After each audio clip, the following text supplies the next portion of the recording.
ነገር ያልፋል። ከሁሉም ጋር እኛም አብረን እናልፋለን። እኛም ማለት ነው ራሳችን እንሞታለን፣ እንፈርሳለን፣ እንበሰብሳለን።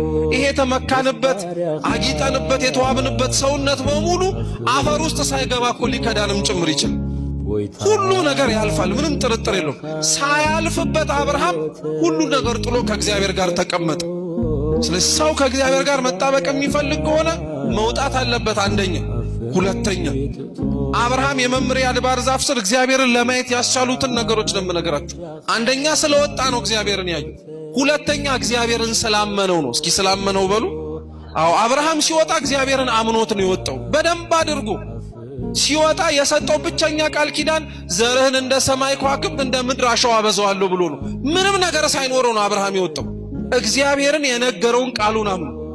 ዛሬ እውነት እግዚአብሔር አምላክ እኮ አወርሳችኋለሁ እያለ የሚያስተምረንን እንኳን እኮ መንግስቱን የማያምን ክርስቲያን ያለንበት ጊዜ ላይ ነው። እግዚአብሔር ሊያረግልን የሚችለውን ነገር የምንጠራጠር። መቼ እግዚአብሔር በቃሉ ተናግሮ ሳያደርገው የፈጸመው? መቼ እግዚአብሔር ተናግሮ ያስቀረው ነገር አለ? ክርስቲያኖች ሊያውም ለኛ ክፉ አባትና በመሬት ላይ የሚኖር የሥጋ እናት የምትኖር የሥጋ እናት እንኳን ለልጆቿ ከምትራራው በላይ ነው እግዚአብሔር የሚራራው ለልጆቹ። መቼም አጉድሎ ያቅም እግዚአብሔር አምላክ።